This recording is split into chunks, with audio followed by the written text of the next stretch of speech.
Nifty घ्या, bank Nifty घ्या, Sensex घ्या, या तिन्हीमध्ये जरी आपल्याला जर ट्रेड जर करायचं जर असेल तर आपल्याला गिफ्ट निफ्टी पाहणं गरजेचं आहे.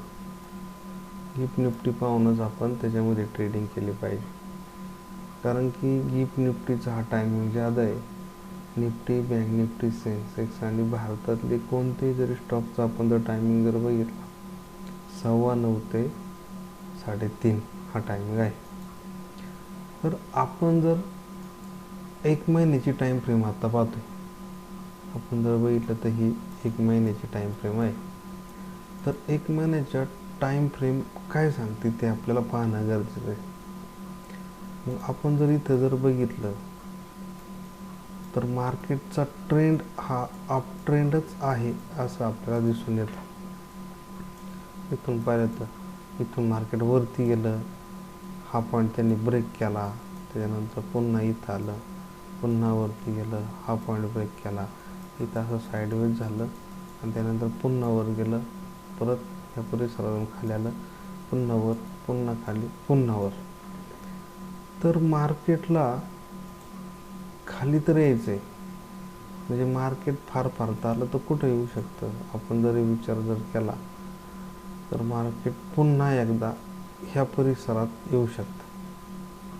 पण आपल्याला एवढं लांबचं काही पाहायचं नाही. तर आपल्याला काय करायचं आहे, जादा दूरचं न पाहता आपल्याला ट्रेड घ्यायचं आहे. तर आपण ह्या दिवसांनी एवढ्या मोठ्या टाईम फ्रेमचं पाहणार नाही. परंतु इथून ज्यावेळेस मार्केट वरती गेलं तर इथं एक हा सप्लाय, या 2 कॅन्डल मिळून एक सप्लाय होतं आणि ह्या सप्लायचं नाव आहे बेरिश इनगल्फिंग. आणि हा म्हणजे ही कॅन्डल आणि ही कॅन्डल या दोन्ही मिळून एक डिमांड होतो. हा झाला सप्लाय, हा झाला डिमांड.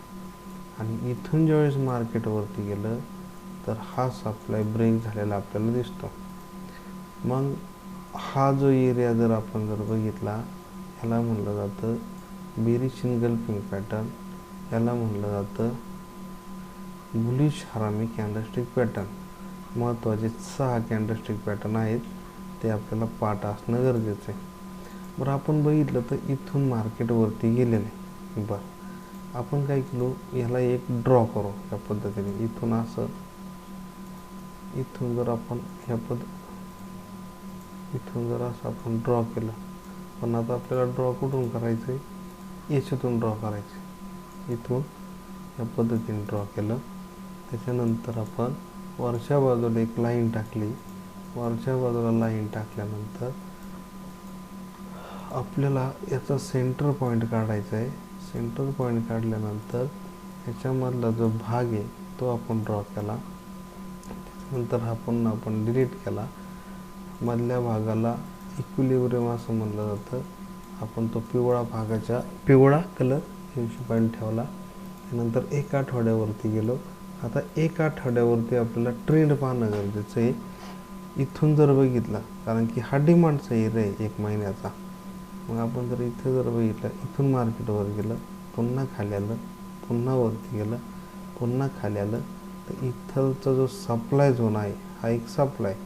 हा कोणता सप्लाय, ही ग्रीन कॅन्डल, ही रेड कॅन्डल, हा झाला बेरिश इनगल्फिंग सप्लाय झोन. इथून मार्केट वरती गेलं, हा ब्रेक झाला, इथून वरती गेलं, पुन्हा इथून वरती गेलं, हा ब्रेक झाला. 2 ब्रेक झाल्यानंतर मार्केटची दिशा पुन्हा कुठं असती, वर जाण्याची. मार्केट कुठं गेलं, मार्केट गेलं वरती.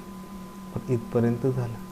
आपण बघितलं, 1 पॉईंट ब्रेक, 2 पॉईंट ब्रेक, आणि हा पॉईंट काही ब्रेक झालेला दिसत नाही आपल्याला.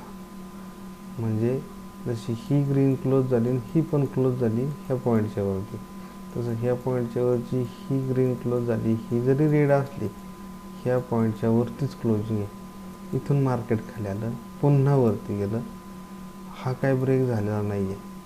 परंतु म्हणजे मार्केट ह्या परिसरात येणार आहे, ह्या परिसरात येणार आहे, पण त्याला काळ आहे.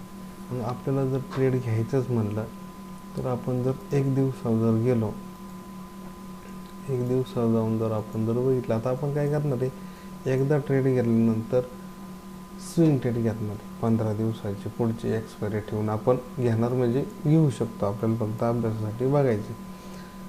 तर इथं जर आपण जर बघितलं इथून जवळ, तर स्विंग पॉईंट आता एक दिवस आलो आहे आपण, इथं गेलो, पुन्हा खाली आलं, पुन्हा वर गेलं, पुन्हा खाली आलं, पुन्हा वर गेलं, पुन्हा खाली आलं, पुन्हा वर गेलं आणि पुन्हा खाली आलं. तर इथं जर आपण जर एकंदरीत पाहिलं तर मार्केटचा ट्रेंड हा साईडवेज झालेला आपल्याला दिसतो. वरती जाताना हा पण ब्रेक, आणि इथून मार्केट खाली आलं, यांनी तर वरच जायला पाहिजे होतं, पण असं न करता इथं येऊन पुन्हा खाली हा तयार केलेला स्विंग ब्रेक. आता इथून मार्केट काय करणार, मार्केट याच्यावरती जाणार. मग आता याच्यावरती जाणार, मग लगेच जाईल का, नाही. तर आपण जर ह्या परिसरामध्ये जर आपण जर बघितलं तर इथं एक कॅन्डलस्टिक पॅटर्न झोन तयार झालेला आहे, ह्या दोन कॅन्डल मिळून. कोणत्या दोन कॅन्डल मिळून, ही एक कॅन्डल आणि ही एक कॅन्डल. मग हा कोणता झोन आहे ते आपण पाहिलं पाहिजे. तर हा झोन आहे पिअरसिंग कॅन्डलस्टिक पॅटर्न किंवा पिअरसिंग पॅटर्न. उद्या जर मार्केट याच्यावरती जर निघलं, त्या पॉईंटच्या वरती जर मार्केट गेलं, तर मार्केट याच्यावरती जाऊ शकतं आणि इथपर्यंत सुद्धा जाऊ शकतं. मग ते आपल्याला पाहणं गरजेचं आहे. फक्त मार्केटने ह्या पॉईंटच्या वरती निघणं गरजेचं आहे. याच्यावरती एकदा निघलं तर आपला स्टॉप लॉस हा असणार. मग हा स्टॉप लॉस किती, तो आपल्याला मोजून घेतला पाहिजे. पण स्विंग ट्रेड ज्यावेळेस आपण करतो, तर याच्यावरती मार्केट जर निघलं तर आपली एंट्री, आपला स्टॉप लॉस हा 2 आठवडे किंवा 1 महिने पुढची आपली एक्सपायरी असावी. तर बघू मार्केटमध्ये असं घडतं का. पण त्याच्यानंतर पुढचं अजून आपला ट्रेड घ्यायचा आहे कुठं, तर इथं जर बघितलं याच्यावरती निघल्यावर ट्रेड घ्यायचा आहे, पण त्याच्यावरतीच घ्यायचं आहे. तरी पण एक छोटी रिस्कमध्ये आपल्याला जर ट्रेड घ्यायचं जर ठरलं, तर आपल्याला काय करायचं आहे, हा एक बॉक्स आपण काढू. हा एक बॉक्स काढला, त्याच्यानंतर आपण काय करू, इथे ह्या पद्धतीने अशी ही एक रिट्रेसमेंट टूल टाकू आणि आपण 15 मिनटावरती जर गेलो, तर आपल्याला इथं असं लक्षात येतं की उद्या जर मार्केट इथलचा ट्रेंड जर आपण बघितला, इथून मार्केट वर गेलं, 1 तासवरून बघू आपण, 15 मिनिट काय 1 तासवरून पाहिलं तरी तेच गाठणार आहे, म्हणजे तेच दिसून येईल. इथून जर आपण ट्रेंड बघितला, इथून ज्यावेळेस मार्केट वरती गेलं, तर हा स्विंग ब्रेक झाला, परत मार्केट खाली आलं, परत वरती गेलं, हा एक स्विंग ब्रेक झाला. आता पुन्हा मार्केट ह्या परिसरात इथं कुठंतरी येईल आणि इथून मार्केट वर जाईल. आता ही गिफ्ट निफ्टी आहे. आता गिफ्ट निफ्टी चालू कधी होणार, सकाळी 9:15 9:30 वाजता. मग इथं 9:30 कुठं या, इथं लाईन टाकून ठेवू 15 मिनटं. 15 मिनटं जर उद्या जर मार्केटने 1 तासाचे, आता किती कॅन्डल होतील इथं कॅन्डल होतील, ही सोडून द्या आता, 1 2 3 आणि 4 कॅन्डलमध्ये जर मार्केट ह्या परिसरामध्ये येऊन, कुठं पण ह्या परिसरामध्ये येऊन त्याने जर एक ग्रीन कॅन्डल जर दिली, किंवा बुलिश हरामी, बुलिश इंगल्फी किंवा पिअर्सिंग पॅटर्न, असं जर कॅन्डलस्टिक पॅटर्न तयार जर केला, तरच आपण काय करू शकतो, त्या ठिकाणी बायची भूमिका घेऊ शकतो. तर बघू आपण उद्या काय करू शकतं. पण तरी एकंदरीत आपण जर बघितलं, तर मार्केट जर आपण जर ड्रॉ जर केलं, तर एक तर इथं ह्या परिसरातून वरती जाईल, किंवा मग ह्या परिसरातून मार्केट वरती जाऊ शकतं. तर आपण बघू, मार्केट इथून वर जातं, ह्या परिसरातून वर जाईल, ते पुन्हा इथून ह्या परिसरातून वर जाईल, ते उद्या मार्केट चालू झाल्यानंतर आपल्या लक्षात येईल. तुर्तास आपण थांबू. धन्यवाद.